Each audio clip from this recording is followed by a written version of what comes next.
করতেছিলাম। আখিরি জমানায় আল্লাহ রাসূল সাল্লাল্লাহু আলাইহি ওয়াসাল্লাম ফরমান, সবচেয়ে বড় একটা ফিতনা হবে সকলেই কোরআন শরীফ বুঝবে, যার যার মতো করে কোরআন শরীফ বুঝবে, সবাই কোরআন শরীফের তাফসীর করবে। কোরআন শরীফের তাফসীর করার এই পথটা আল্লাহ রাসূল উন্মুক্ত রাখছেন, ইসলাম নিষেধ করে নাই। তবে তাফসীর করার যোগ্যতা আগে অর্জন করবে, যোগ্যতা অর্জন করে তারপরে সে কোরআন সম্পর্কে কথা বলবে। এক। 2 নম্বর, কোরআন আল্লাহর বাণী, আর হাদিস হল কোরআন শরীফের ব্যাখ্যা। কোরআন শরীফের কোন আয়াত যেমন কোন ব্যক্তি বানাইতে পারে না, এমনি ভাবে কোরআন শরীফের কোন মর্ম কোন ব্যক্তি নিজ থেকে ব্যক্ত করতে পারে না। এই অধিকার আল্লাহ তাআলা আল্লাহর রাসূলকে দেন। মা ইয়ানতিকু আনিল হাওয়া ওয়া মা ইয়ানতিকু আনিল হাওয়া ইন হুয়া ইল্লা ওয়াহয়ুন ইউহা। কোরআন শরীফ সম্পর্কে আল্লাহর রাসূল নিজ থেকে কিছু বলতেন না, যতক্ষণ না ওহীর মাধ্যমে আল্লাহ তাআলা আল্লাহর রাসূলকে তার মর্ম না জানায় দিতেন। কোরআন শরীফ কারে বলে? কোরআন শরীফ বলা হয়, আমরা যে কোরআন শরীফ পড়ি এটাকে কপি বলে, নুসখা বলে। القرآن هو المنزل على الرسول عليه الصلاة والسلام المكتوب في المصاحف والمنقول عنه نقلا متواترا بلا شبهة। কোরআন হলো আল্লাহর ওই বাণী, যে বাণীটা আল্লাহ তাআলা আল্লাহর রাসূলের উপর নাযিল করেছেন, এবং কোরআন শরীফ নামক কবির মধ্যে যার লিপিবদ্ধ আছে, এবং লিপিবদ্ধ ওই বাক্যগুলো আল্লাহর রাসূল থেকে এমন কোটি কোটি মানুষের দ্বারা সংকলিত হয়ে এই পর্যন্ত আসছে, যাদের বর্ণনা করার ক্ষেত্রে সন্দেহ পোষণ করাটাও পাগলামি, নিঃসন্দেহ সন্দেহাতীত ভাবে আল্লাহ রাসূল থেকে যেটা বর্ণিত হয়ে আসছে। وهو اسم للنظم والمعنى جميعا। কোরআন শরীফের শব্দ এবং কোরআন শরীফের অর্থ, এই দুইটার সমষ্টি হল কোরআন শরীফ।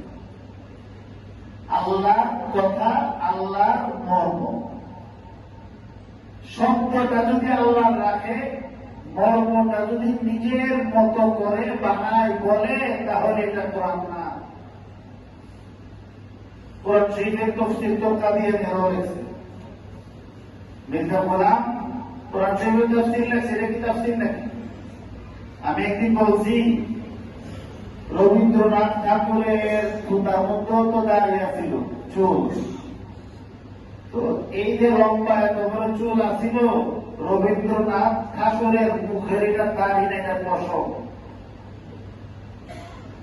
দাড়ি হইল আল্লাহর প্রতি, নবীর প্রতি বিশ্বাসী মুমিন ব্যক্তির মুখের মধ্যে নবীর আদর্শ হিসাবে যেটাকে রাখা হয়েছে, নবীর আদর্শ হিসাবে যেটা রাখছে মুসলমান ব্যক্তি, সেই ব্যক্তিটা দাঁড়িয়ে একটা চুল। কেন? তার চুলটা আছে ঠিক, কিন্তু আকীদা নাই। আর মুমিন ব্যক্তির ঈমান আকীদাও আছে, আমলও আছে। তো ঠিক এমনি ভাবে কোরআন শরীফের যে শব্দ, এই শব্দটাকে ঠিক রেখে অর্থ যদি ভিন্ন বর্ণনা করে, অথবা অর্থ ঠিক রেখে যদি কোরআন শরীফের শব্দ পরিবর্তন করে ফেলে, তাহলে আল্লাহর ফায়সালায়, নবীর ফায়সালায় ইসলামী শরীয়তের ফয়সালা এটা কোরআন শরীফ। ধরেন আমরা নামাজ পড়ি আলহামদুলিল্লাহি রাব্বিল আলামিন।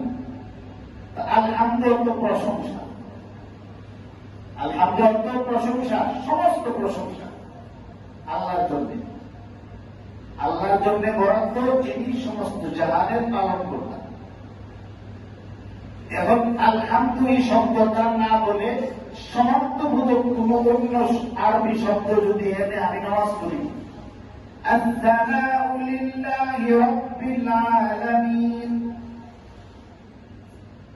আসসালামু লিল্লাহি রাব্বিল আলামিন ওয়াল মাদহু লিল্লাহি রাব্বিল আলামিন। সালাম তো প্রশংসা, মাদাহ অর্থ প্রশংসা, আলহামদুলিল্লাহ প্রশংসা। আমি অর্থ ঠিক রাখছি, কিন্তু আল্লাহ যে আয়াত নাযিল করছেন সূরা ফাতিহায় যে শব্দ আল্লাহ নাযিল করা সেই শব্দ বাক্যে দিছি ওরা হবে এটা আওয়াজ হলো। ঠিক তেমনি ভাবে কোরআন শরীফের শব্দ ঠিক রেখে যদি মর্ম আরেকটা বলি, শব্দটা ঠিক রাখছে, এটা বোঝার জন্য আমি মাগরিবের পরে যে তাফসীর করি, তাফসীর তো আসলে আমরা আলোচনা করি।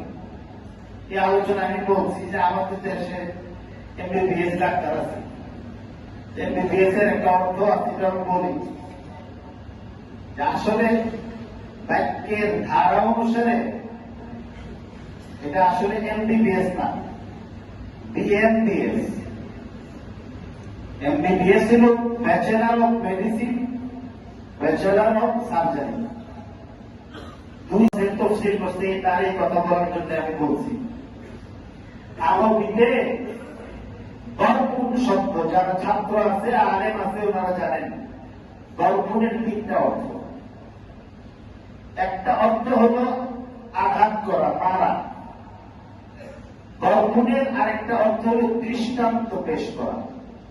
কোরআন শরীফের সূরা ইয়াসিনের মধ্যে আছে وَاضْرِبْ لَهُمْ مَثَلًا أَصْحَابَ الْقَرْيَةِ إِذْ جَاءَهَا الْمُرْسَلُونَ